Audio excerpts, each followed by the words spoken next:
Read the disclaimer. Doofus. And please contact us through this email address with questions or fan art. Thank you for your support.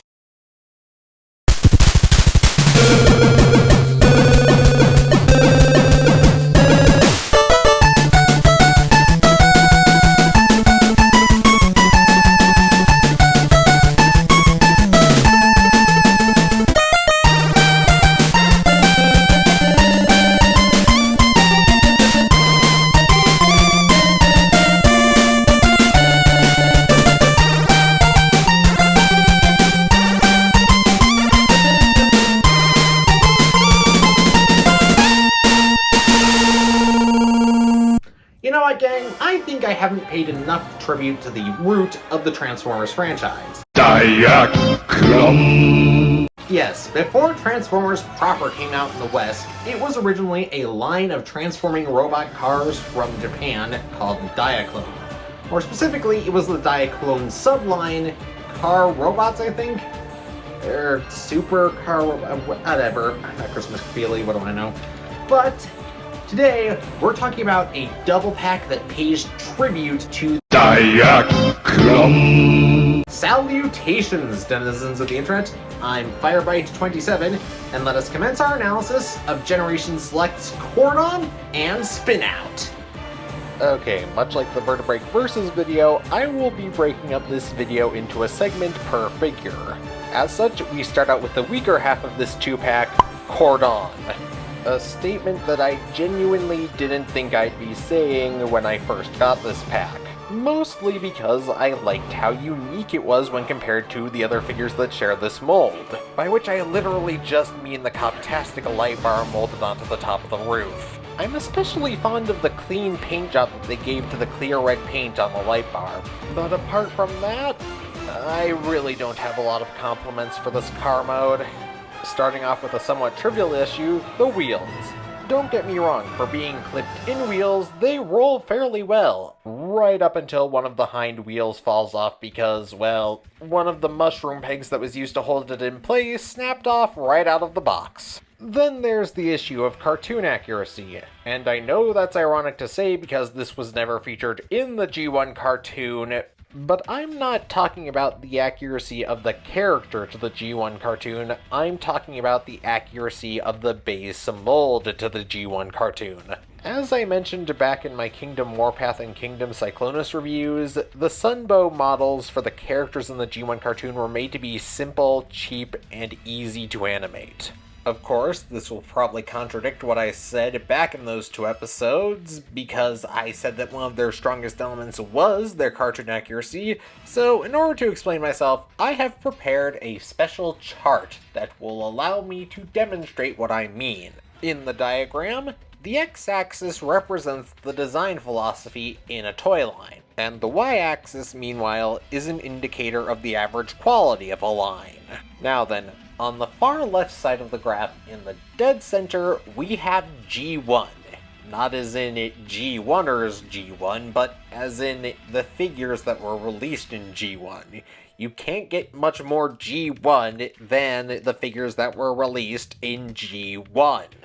And the reason why they're ranked in the middle in terms of quality is because while, yes, they are built extraordinarily well, they aren't exactly of quality in terms of play options. There isn't a lot of articulation, there isn't like much cross-figure compatibility. You get my point. Then we take a near nosedive straight into the modern Masterpiece figures, which, while being animation accurate, does mean that they are technically deviating from what came first in terms of G1. Which were the toys, when you really think about it. But the reason they're taking a nosedive is because every single modern Masterpiece figure has had some major quality control issue that it really shouldn't have had. Because, you know, they're a Masterpiece figure! And while they do have good articulation, they are literally nothing compared to the next entry on our list, the modern Chug figures. And by modern Chug figures, I mostly mean Prime Wars and War for Cybertron trilogy. Then we have the final step in the evolution of this graph. earlier generations figures, classics figures, and universe figures. And the reason why quality only continues to slope upwards from there is because there is an infinite amount of potential for quality in the design philosophy of old Chug figures. Modern Chug figures are stuck with the ideology of designing things after G1, instead of doing their own thing, which hinders them in the long run.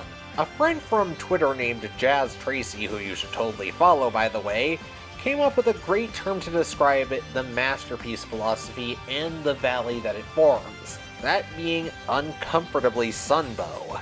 And for as much as I hate to say it, Cordon is unfortunately teetering on this precipice. He looks very cheap, much like the animation models from G1 with very little detail and very few colors. However, there are some unfortunate souls, like Earthrise/Kingdom RC, that fall straight into the gorge and never manage to crawl out. And I think a big part of that, at least in my opinion, is the fact that stuff that's styled after the G1 cartoon always looks super cheap. For example, when I first got Earthrise RC, I had to show her off to every one of my immediate family members in order to contextualize all of my pained and agonized groans. And while that unsurprisingly attracted a lot of eye-rolling from my parents, my mom did make an interesting note comparing Earthrise RC to this. Okay, just so I don't have to go on explaining things for 900 years, this was an Allspark Tech drift that was given to me by Hasbro as a replacement for my Generation Selects exhaust, which had a busted knee. After I received it, I immediately called Hasbro to tell them that the item that they sent me was not quote-unquote of equal value to Generation Selects exhaust. However, the figure is so old that at this point, it's presumably out of their systems and also being mistaken for Studio Series helicopter drift. However, don't let my experiences discourage you from calling Hasbro's customer service, as when I did so for my brother, he ended up making off like a bandit because he got a boxed copy of Generation Select's Rotor Storm and a boxed copy of Siege Lionizer, all because the Tavern Kingdom Black Arachneus just had snapped. In short, there's a point where G1 accuracy will make your figure look so cheap that it won't look like it's worth paying the full retail price for. Although humorously, my mom said the exact same thing about Kingdom Cyclonus, which is totally not true, as I covered 2 weeks ago. What I'm trying to say here is that it would have been possible for them to avoid making the figure feel cheap. All it would have required was some silver paint on the inside. It's what they did for Sunstreaker and Spinout, so why not do it on the third brother? Was the remolding on the roof and the paint for the light bar just that expensive?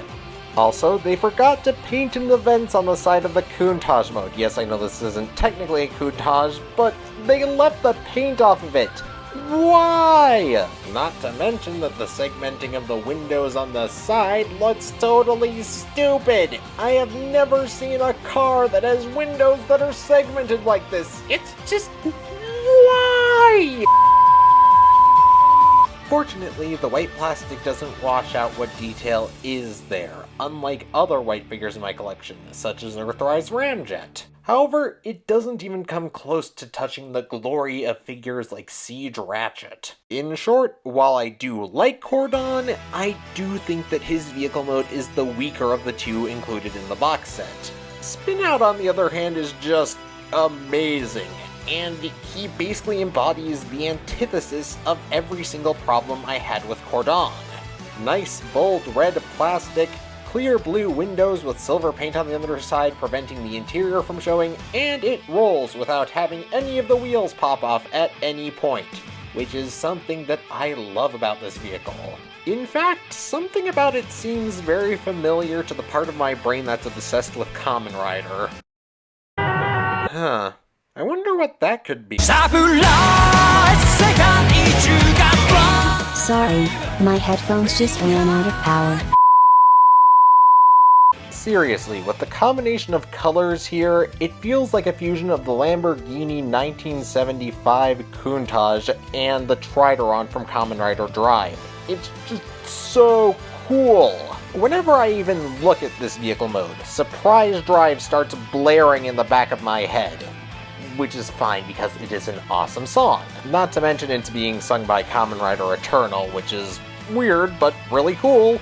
Additionally, the plastic feels nicer and chunkier, the computer wires in the windscreen are on display, and it's painted the back vents, all of which were complaints I had with Cordon. Unfortunately, no amount of cosmetic differences from the original can save either of these two figures from what some might consider the defining flaw of this alt mode: the lack of the Countage's signature spoiler.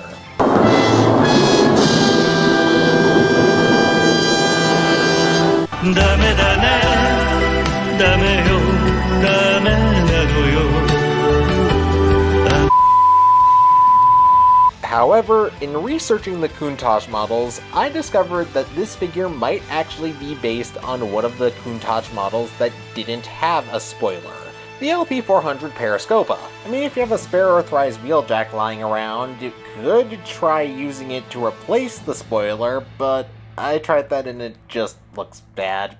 Go on Shapeways and find something else there. Oh dear god, I just spent 2 minutes blabbing about real-world vehicle mode accuracy. What am I becoming, lazy eyebrow reviewer? Also, in what direction is this thingy supposed to be oriented? I mean, when it's pointed backwards, it kinda looks better because it covers up the fact that there isn't a spoiler, but you're supposed to have it turned around according to the instructions? Oh well, what's important is that these are just really average deluxes.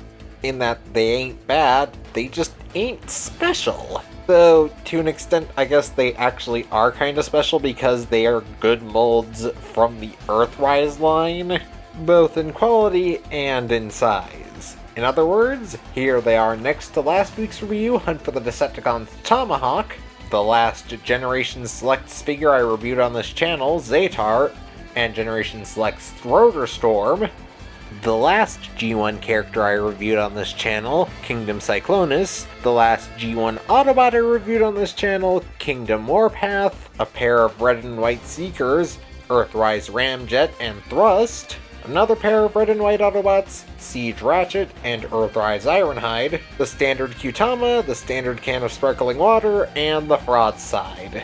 So overall, the best word I can use to describe these two figures, at least in vehicle mode, is average. They aren't bad, but they're not gonna wow you. So let's get these Oingo Boingo brothers into robot mode so we can talk about their best qualities. You better believe it! I believe it! Oingo Boingo brothers! So in robot mode, yeah, they're basically just repaints of Sunstreaker, but that's not necessarily a bad thing. Cordon makes this robot mode look really, really good, even if his color scheme is a little bland-tastic, and unfortunately, instead of coming with something like a gun to enhance posing options, we instead have this silver lump. The item can be taken off the back and then either plugged into the forearm or hand in order to mimic some kind of gun. But all it does is make the figure look worse. Heck, for all we know, Cordon doesn't even use this as a gun and just uses it as a clipboard when he's investigating why men are falling into the river in Lego City with the LCPD. Thank you for your testimony, Mr. Helicopter Pilot. Weren't no thing, officer. Just doing my job. Please don't undercongratulate yourself, sir. Your account of the events leading up to the man's rescue were most illuminating.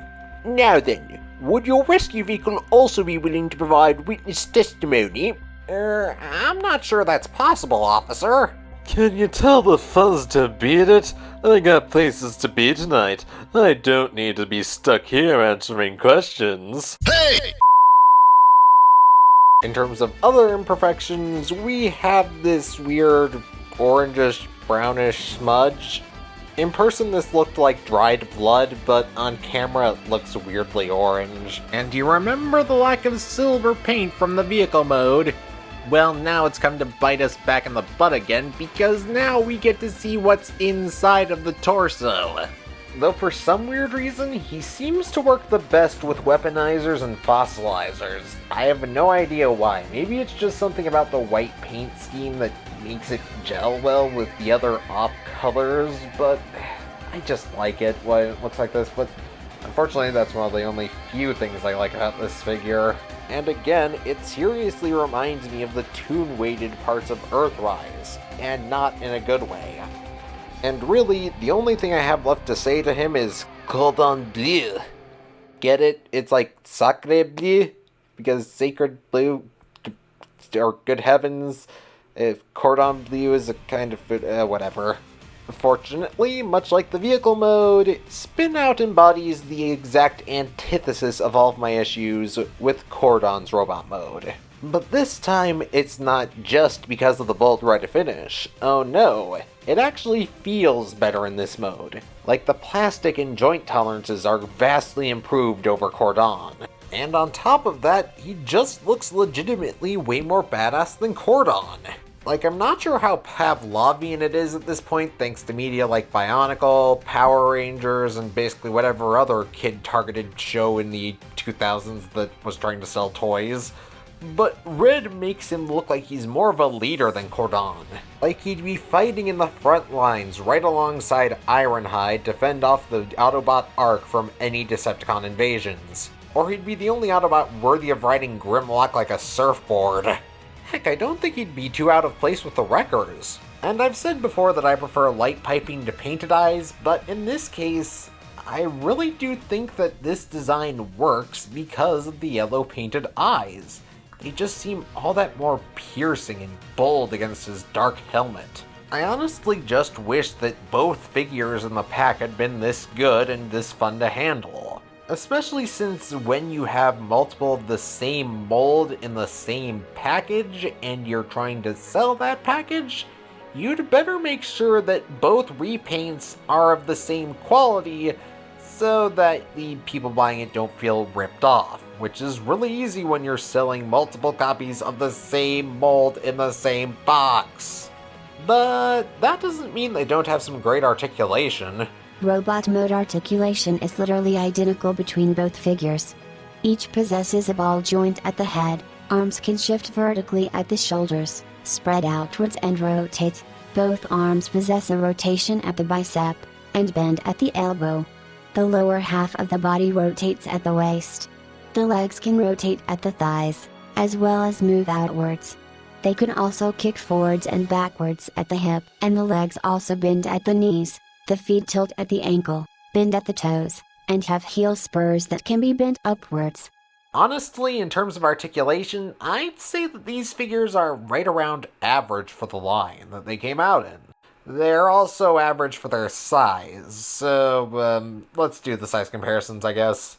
Here's Cordon and Spinout next to Hunt for the Decepticons Tomahawk, Generation Selects Zatar and Rotorstorm, Kingdom Cyclonus, Kingdom Warpath, Earthrise Thrust and Ramjet, Earthrise Ironhide and Siege Ratchet, and of course, a standard Qtama, a standard can of sparkling water, and Fraudside. I suppose now is as good a time as any to address the elephant in the room. Yes, this figure does share a very similar transformation scheme to Wheeljack.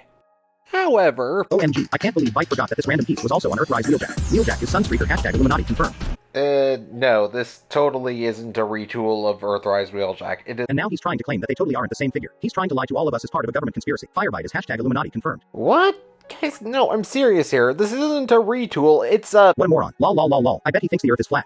Okay, since some of you smartasses seem so content on disagreeing with me, I just guess I'll have to prove my point in a long-winded segment of this video, now won't I? Okay, so for starters, my friend JJ Prime was the one who pointed this out to me. The shapes of each bot's limbs are similar. However, the detail and sculpting on each part is completely different. I mean, just look, the torso is so obviously different. Shoulder parts? Again, similar in shape, but totally different. The parts that hold the windshield to the chest? Totally different. The crotch and thighs and hips? Totally different. The hinge assembly for transformation? Well, I'll just let you fill in the blank, and rest my case. And to anyone who's still insisting that this is Earthrise Wheeljack, but remolded slightly, just accept that you're wrong for Pete's sake. So, to Diaclone devotees, would I recommend searching for this set? Absolutely. The Sunstreaker mold from Earthrise is one of the few molds from the line that is actually good. Cordon might be the weaker of the two, but Spinout is definitely worth tracking down. And also, I just love them both. But overall, I'm going to have to give Cordon an 8.5 out of 10, and I'm going to have to give Spinout a 9 out of 10, merely because, out of the set, Spinout's definitely the more... well, it's definitely the better of the two. And with that being said, this is Firebite27 reminding you to like this video, share it with your friends, comment down below, subscribe, check out my Patreon, a Teespring, and a Ko-fi. And with that being said, this is Firebite27, over and out.